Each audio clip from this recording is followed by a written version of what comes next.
Okay, I'm calling the interior done. Got the custom mix red. I went ahead and I put the 20% flat clear on it to take some of that shine off of it. The interior tub, I cut thin strips of bare metal foil and placed them there. I painted the handles and the window cranks with chrome paint, and I detailed out the front mat in flat black. And I also did this package shelf in flat black. The dash is just bare metal foil.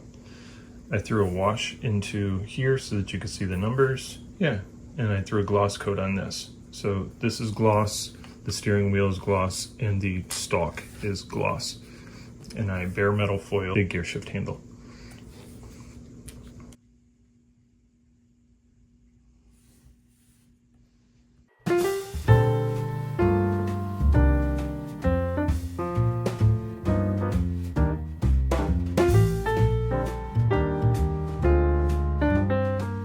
All the engine components painted and ready for assembly. I did paint the transmission in steel and these water hoses in black. Just added a couple little silver specks wherever I could. The carburetor is painted the same color as the transmission, and so is this oil filter. Just nice and clean. That's all I wanted to do.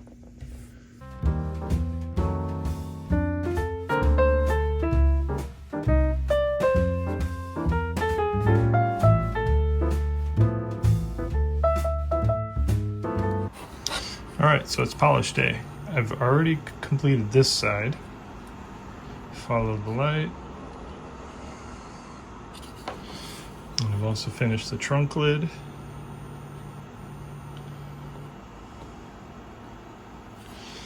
But I have this whole side to do. You see how the reflection's all fuzzy? Now, the difference between this side and this side is flat.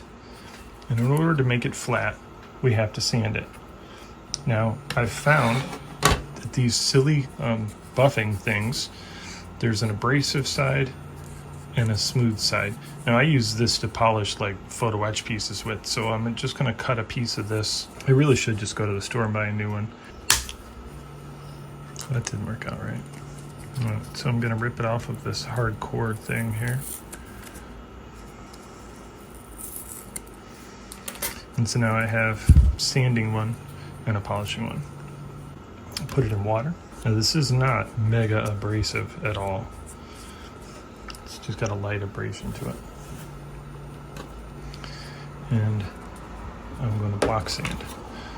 And in order to get it flat, I'm holding it flat so that it glides across the piece. And I'm not giving any pressure on it.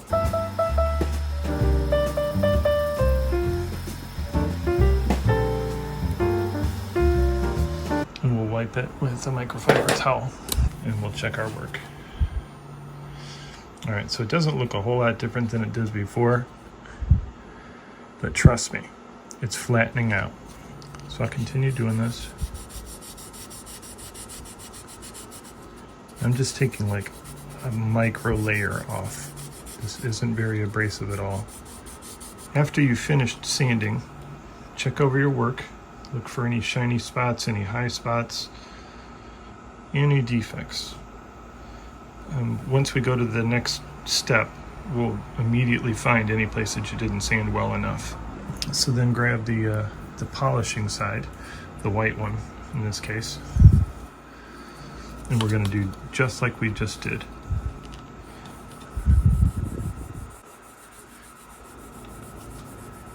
This will flatten it out even more.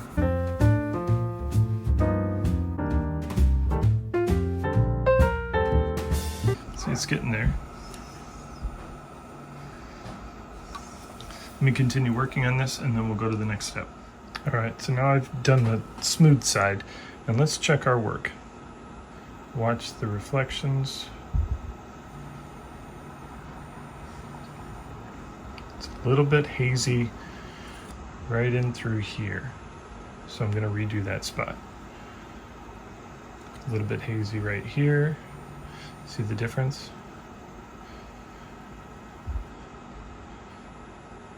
A little bit hazy through here. Definitely through here. This isn't bad. And definitely right in through here. This is perfectionist work right here. Because it's all just shiny, but we can make it better. So we'll keep working at this side, and I'll be back. Happy with the where you're at. Relative smoothness of all the paint. Let's get rid of the fine scratches. I'm going to use Novice 2 fine scratch remover. I'm going to apply it with my finger.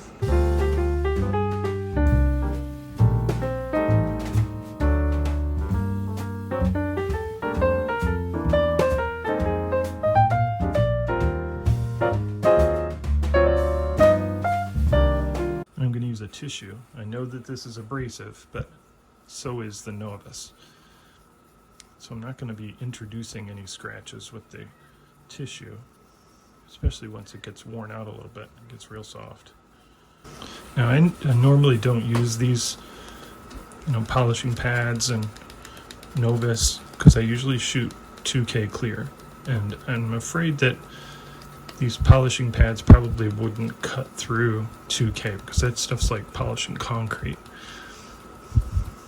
I'll start with a 4,000 grit, move up through a 10,000 grit, and then start with compounds and rotary tool to polish. But for this, hand work really does the trick. We got a nice shine going on. And let me do another couple coats of this Novice, and I'll be back. All right, I'm pretty happy with this shine. Got rid of the micro scratches. Now I'm gonna put a coat of Meguiar's Carnauba Plus liquid wax on it to seal in the shine. And again, I'll apply it with my finger, and this will protect the surface, getting fingerprints and stuff on it. I'm gonna switch to an eyeglass cleaning cloth for this because I don't wanna be aggressive at all, and I'm just gonna buff it all out.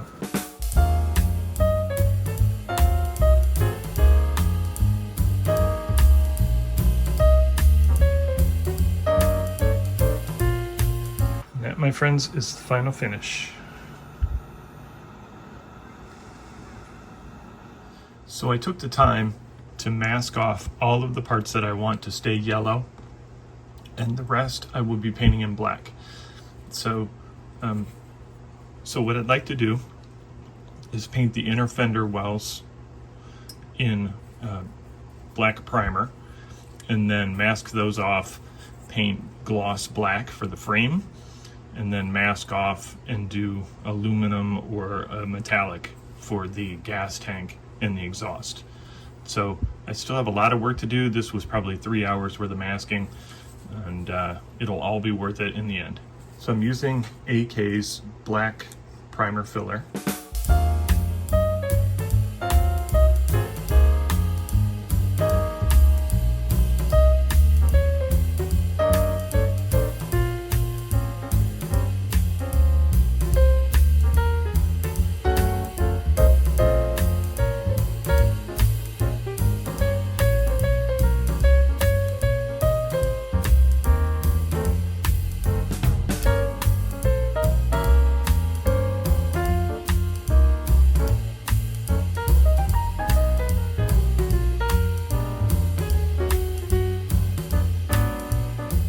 After unmasking, this is what I got.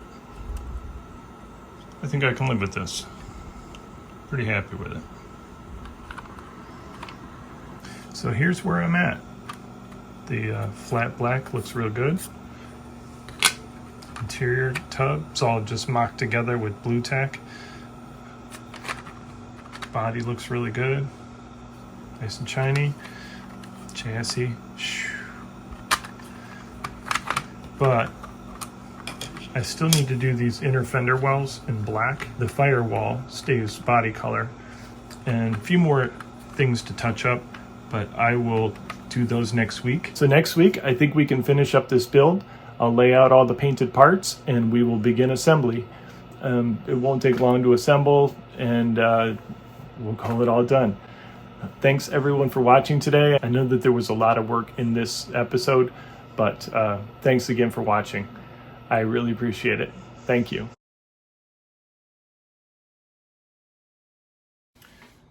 You still here? Go ahead and watch the next video. Hit the subscribe button.